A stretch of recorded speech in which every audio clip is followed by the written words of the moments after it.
This is the Fuji X-M5, and I've had it for 9 months. And I found myself running to use this camera more often than not over something like my $5,000 Nikon rig. And this thing costs less than $1,000. So why do I keep finding myself gravitating towards the Fujifilm camera, especially after my initial honeymoon phase is over, the first 6 months? Now I'm going into 9 months. I'm going almost into a year of using this. What have I ran into? Trouble, problems? What have I overcame? And honestly, why I still, to this day, recommend that this is the camera for any new content creator or even experienced content creator who's really trying to up their game, but also save money. I'm Joe, this is MatsuXL, and let's talk the Fuji X-M5. There are two primary lenses I've been using with this camera, one being the kit lens. This right here has been a very simple 15 to 45 millimeter kit lens, 3.5 aperture. Basically, it's just what comes out the box. You don't get that much background blow, like blur and stuff like that. And it's an all-around good, decent lens actually for a kit. When I'm not using this, I'm using this guy. And this is a Tokina 11 to 18 f2.8. So the difference between the two, one size, but this has optical image stabilization. This one doesn't. This starts at a 3.5 minimum aperture. This is a 2.8, so I get more light in it. This has a field of view at the widest of 15 millimeters, where this is 11. So there's already enough to make me gravitate to this more so than this. However, whatever lens you use, there are reasons I flock to this more so than my Nikon. So when I look at what you get for this size, you get 6K open gate video footage at 30 frames per second. You get F-Log capabilities, so you can actually shoot and do color grading later on. And you get up to 200 megabits per second on a single SD card. So with all that combined, you're getting 10-bit video 6K footage out of a tiny body like this that really doesn't overheat all that often. And if I didn't want to worry about that, I actually could buy the accessory fan that plugs into the back and is able to keep my camera cool. So what more can you ask for? Like, there are mid-range and high-range Sony cinema rigs that don't do open gate at all. Canon barely started doing it with the C50, and that thing is almost like $5,000. I may not be able to get open gate with my Nikon Z6 III, but I can shoot 6K footage in RAW ProRes. But look at the size comparison between these two kits. Like, this is a vlogger's dream, whether you're using a kit lens or a third-party lens like I'm using.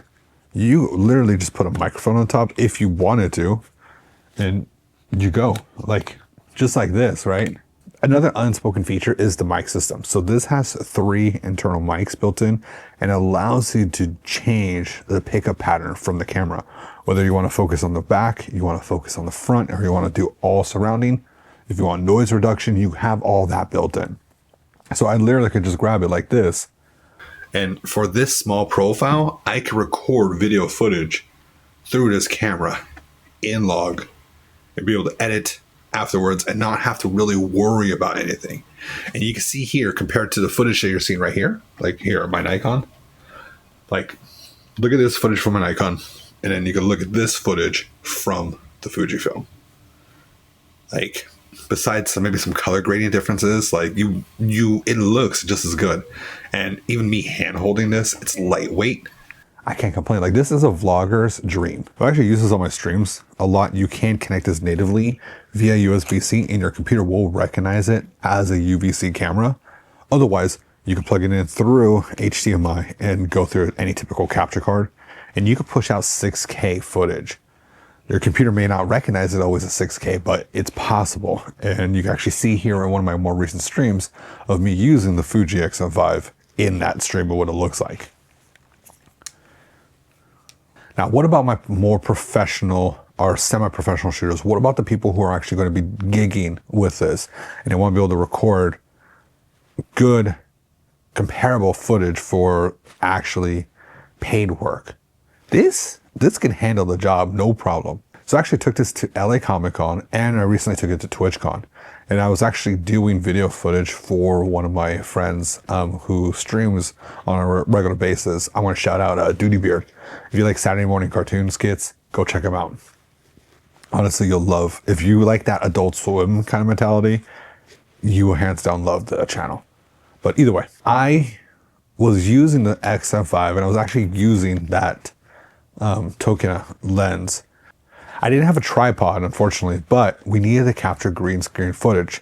So using the Elgato green screen XL and using a gimbal, I was able to sit back, record footage that Duty Beard and his team can use later on. And we shot 4K 60 throughout the entire day. We started at 9 o'clock and we kept shooting probably until like 4 o'clock. And you could see just from the footage, I never had the camera fully overheat. The footage came out honestly spectacular, better than I could imagine, especially without a tripod. And to be quite honest, like, this camera impressed the hell out of me. For being something that's so entry level, this thing goes toe to toe with some of the more professional cameras out there.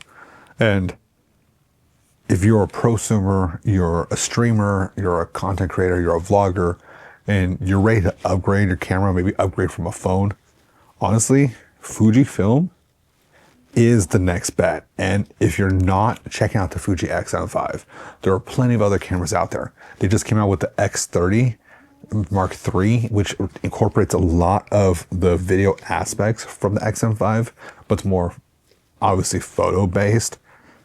This camera can shoot photos, and to be quite honest, if you look on Instagram nowadays, you're gonna see just how much film simulation is trending in videos and in photos on Instagram and Snapchat, that all the other camera manufacturers are now starting to place that in their cameras. Nikon recently released a patch to add film grain into their photos. You have Lumix doing their thing, Ricoh doing their thing as well. So for people to say that, like, oh, the top three, you got Nikon, Canon, and Sony, right?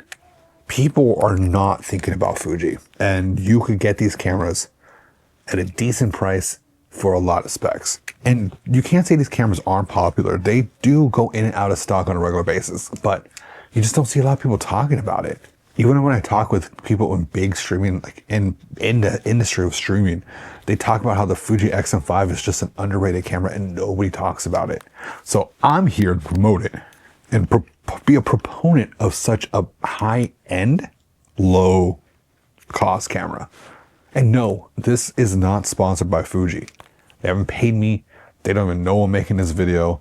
Honestly, I'm doing it because I love this camera and I really recommend this to a lot of people. Are there quirks and foibles?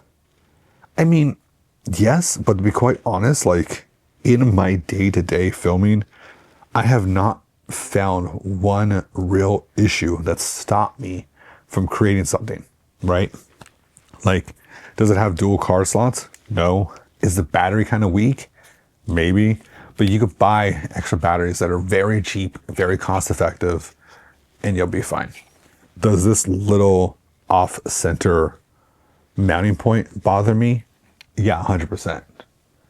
But you buy yourself a SmallRig little grip, and it moves that mounting point actually centered to the lens and adds a little extra to hold on to, because this camera is small, but when you have this grip, it's perfect. I don't know if you've looked into the Fuji X-M5 and maybe you're waiting to pull the trigger, you're waiting for people to talk about it, especially after its initial release. It's been over a year since it's been released.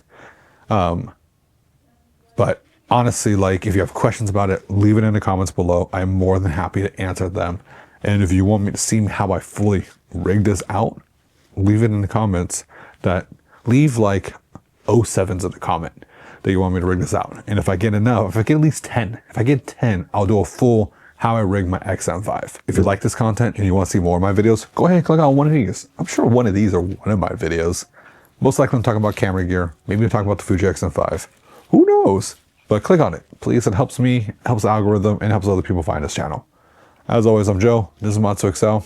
Now I'm gonna go continue creating because I got like 2 more videos to record and then I gotta work. Peace.